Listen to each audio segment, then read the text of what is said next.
मित्रांनो, शुभविवाह या मालिकेच्या आजच्या भागामध्ये आपण पाहणार आहोत. आकाश कपाटातून भूमी व त्याचे दोघांचेही कपडे काढून ठेवतो. भूमी विचारते, आकाश तू हे काय करतोयस? आकाश म्हणतो, सायकल राणी, आजपासून ना ऑफिसमध्ये जाताना आपण दोघांनी ना ट्विनिंग करायचं. भूमी विचारते, आता हे काय नवीन आणि हे सगळं तुझ्या डोक्यात कोणी भरवलं? आकाश सांगतो, अथर्व दादाने. तो म्हणाला, ज्यांचं एकमेकांवर प्रेम असतं ना ते असंच ट्विनिंग करतात, म्हणजे सारखं सारखं दिसतात. सायकल राणी, आपल्या दोघांचंही एकमेकांवर खूप प्रेम आहे ना, मग आपण दोघांनीही ट्विनिंग करायचं. तेव्हा आता भूमी लगेच आकाशला आरशासमोर घेऊन जाते आणि विचारते, तुला माहिती आहे का, कपडे मॅच होण्यापेक्षा सगळ्यात जास्त महत्त्वाचं काय असतं? आकाश विचारतो, काय? तर भूमी सांगते, एकमेकांची मनं ओळखणं, ते जुळणं. आणि आपल्या दोघांची मने तर जुळतात. आपल्याला एकमेकांच्या मनातलं कळतं आणि ते पटतं सुद्धा. बघ आपला जोडा किती सुंदर दिसतोय. तर आकाश खूपच खुश असतो. तेव्हा भूमीला आजीचे बोलणे आठवतात की आकाशच्या आजोबांनी सगळा काही बिझनेस फक्त जगन्नाथांच्या म्हणजे आकाशच्या बाबांच्या नावावर केला होता. त्यामुळे रागिनीच्या मनामध्ये राग होता. जगन्नाथ समजूतदार होता, परंतु त्याचा मृत्यू होईपर्यंत रागिनी दुजाभाव करत होती. आणि जेव्हा जगन्नाथ देवाघरी गेला ना, तेव्हाच रागिनी सगळं काही विसरली आणि धावतच इथे आली. भूमी विचार करते, आकाश तुझ्या आजूबाजूला सध्या काय चालू आहे ना, त्याची कल्पनासुद्धा तुला नाही आहे. आणि तुझ्या जीवाला धोकासुद्धा असू शकतो, याची कल्पना करूनच मला खूप भीती वाटते. तुला प्रत्येक संकटापासून मला दूर ठेवायचं आहे. आता ते मला जमेल की नाही ते मला नाही माहीत. तेव्हा आकाश काही विचार न करता भूमीच्या गालावर प्रेमानेच किस करतो. भूमी विचारते, आता हे काय होतं? आकाश म्हणतो, गोड गोड पापा. सायकल राणी, आजी असं म्हणते, मी जर गोड गोड पापा दिला ना तर सगळ्यांची टेन्शन दूर होतात. आणि मला तुझ्या चेहऱ्यावर थोडं टेन्शन दिसलं, म्हणून मी तुझ्या गालावर गोड पापी दिली. तुझं टेन्शन पळून गेलं ना? तर भूमी आनंदाने म्हणते, हो. तर इकडे रागिनी ते सर्व काही चोरून पाहत असते. मनाशीच म्हणते, हे दोघेजण एकमेकांचे पक्के आधार झालेत. आता या आधाराचा पायाच मोडून टाकायला हवा, तो पण आजच्या आज, असं म्हणत रागिनी तेथून निघून जाते. तर इकडे भूमीला ऑफिसमधून बेनारेंचा फोन येतो. ते भूमीला विचारत असतात की ते फोल्डर कोणी डिलीट केलं ते कळलं का? भूमी म्हणते, नाही अजून. तेव्हा बेनारे म्हणत असतात की माझ्यावर विश्वास ठेवा. हे सगळं जेव्हापासून मला कळलं ना, तेव्हापासून तर माझी झोपच उडाली. पण खरं सांगतो, माझा याच्याशी काही एक संबंध नाही आहे. भूमी म्हणते, अजून नाही कळलं, पण कळेलच लवकर. तर बेनारे म्हणतात, मॅडम जेव्हापासून तुम्ही सांगितलं ना तेव्हापासून मी तेच काम करतोय. फक्त मध्ये एकदा राजापूरला जाऊन आलो, ते पण रागिनी मॅडमने सांगितलं म्हणून. तेव्हा भूमी विचारते, म्हणजे तुम्हाला अचानक जावं लागलं? तर कदम म्हणतात, हो, रागिनी मॅडमने मला तातडीने जाण्यासाठी सांगितलं होतं. तेव्हा भूमी विचारते, मी तुम्हाला तो डाटा मागितला होता, हे तुम्ही रागिनी मॅडमला सांगितलं होतं का? तर कदम म्हणतात, हो, मी सांगितलं होतं. तर आता भूमीला लगेच संशय आलेला असतो. तर भूमी फोन कट करते. तर इकडे रागिनी आजीला म्हणत असते, लग्न झाल्यापासून मुलींना कुठेही फिरायला मिळालं नाही. तू आकाश, भूमी, अथर्व आणि मनूला कुठेतरी फिरायला पाठव. तर आजी म्हणतात, हे कसं शक्य आहे? अगं घरात कसलं वातावरण आहे, ते कसे फिरायला जाऊ शकतात? तर रागिनी म्हणते, मुलांनी जरा वेगळ्या वातावरणात जायला हवं. आता अभिजितचं जाऊ द्या, तो तर जेलमध्ये आहे, परंतु बाकी सर्वांनी तर बाहेर पडायला हवं. हीच ती वेळ आहे त्यांना हनीमूनसाठी पाठवण्याची. तेव्हा आजी म्हणतात, पटतंय मला तुझं. या मुलांचा आपणच नाही विचार करायचा तर आणखी कोण करणार? आपण त्यांना बाहेर फिरायला पाठवायलाच हवं. तर ते ऐकून रागिनी खुश होते. आजी विचारतात, पण त्यांना कुठे पाठवायचं? रागिनी म्हणते की दोघांनाही आपण वेगवेगळ्या ठिकाणी पाठवूयात, म्हणजे तेवढीच प्रायव्हसी असेल. आणि कुठे पाठवायचं ते त्यांना सांगायचंच नाही, त्यांच्यासाठी ते सरप्राईज असेल. आणि आता तू होकार दिलाच आहेस ना, मी लगेच बुकिंग करून टाकते. तर आजी खुश होत म्हणतात, खरंच तू मुलांचा किती विचार करतेस. तर रागिनी म्हणत असते, आई एक गोष्ट लक्षात ठेव, हे सगळं काही तूच ठरवलंस असं सगळ्यांना सांगायचं.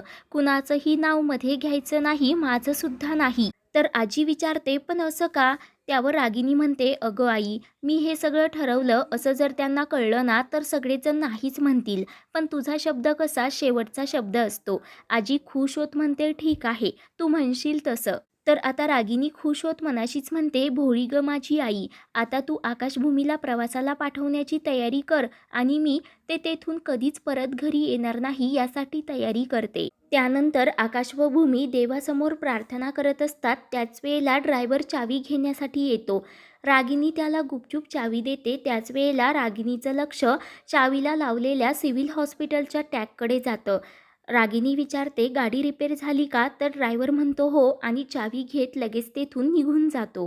तर रागिनी म्हणत असते, त्या रघुला शोधण्यासाठी मी सगळं सिटी हॉस्पिटल खंगळून काढलं आणि या भूमीने त्या रघुला सिव्हिल हॉस्पिटलमध्ये ठेवलंय. ही भूमी माझ्याशी असं खोटं का बोलतीये? कारण एकीकडे माझ्यावर विश्वास असल्यासारखं दाखवते आणि दुसरीकडे असं दुटप्पी वागणं, हिला नक्कीच माझ्यावर काहीतरी संशय आलेला दिसतोय.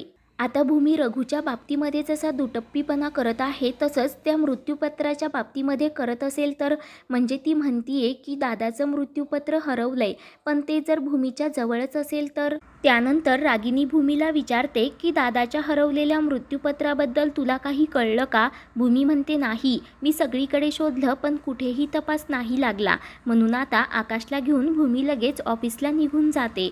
तर रागिनी पौर्णिमाला म्हणते, तुझ्या बहिणीचे खायचे दात आणि दाखवायचे दात वेगळे आहेत बघ.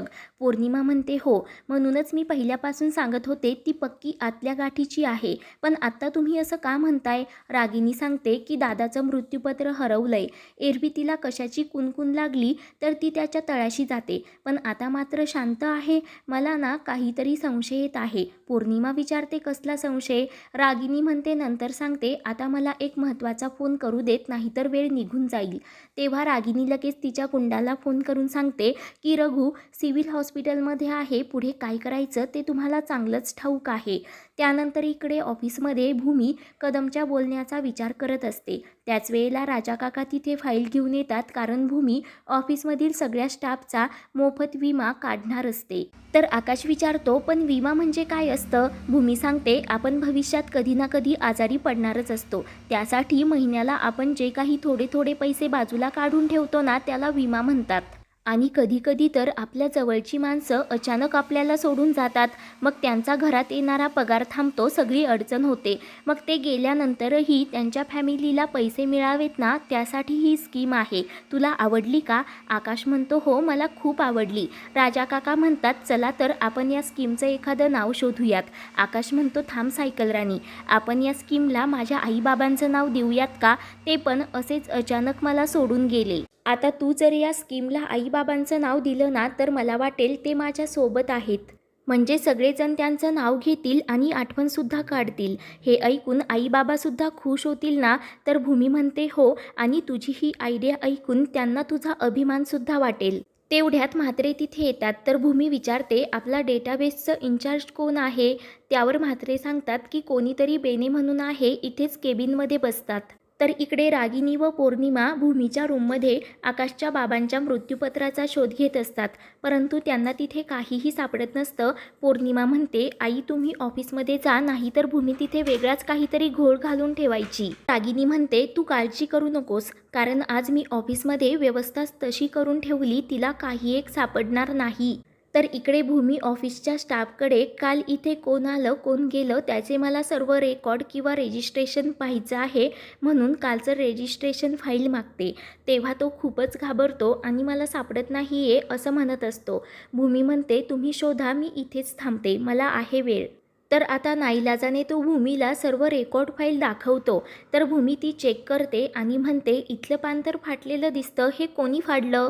तेव्हा केने घाबरतात आणि सांगतात की मीच फाडलं, पण मला रागिनी मॅडमने सांगितलं होतं, कारण काल रागिनी मॅडम ऑफिसमध्ये आल्या होत्या. मी त्यांची एंट्री केली होती, मग जाताना त्यांनी मला ते पेज फाडायला सांगितलं.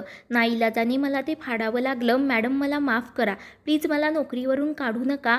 म्हणून तो केने भूमीच्या पुढे हात जोडत असतो. भूमीला मात्र आता खूप मोठा धक्का बसलेला असतो आणि तिचा संशय खरा ठरतो. तेव्हा ती केनेला सांगते की ही गोष्ट फक्त आपल्या दोघांमध्येच राहील. तर मित्रांनो, पुढील भागामध्ये आपण पाहणार आहोत, ड्रायव्हरकडून भूमीला कळतं की रागिनीला समजलं की रघु काका हे सिव्हिल हॉस्पिटलमध्ये आहेत. ती लगेच प्रशांतला फोन करून रघु काकांना तेथून हलवण्यासाठी सांगते. तेवढ्यात रागिनीचा गुंडसुद्धा तिथे येतो. अशाच मालिकेंचे पुढील भाग पाहण्यासाठी आपल्या चॅनलला सबस्क्राईब करा.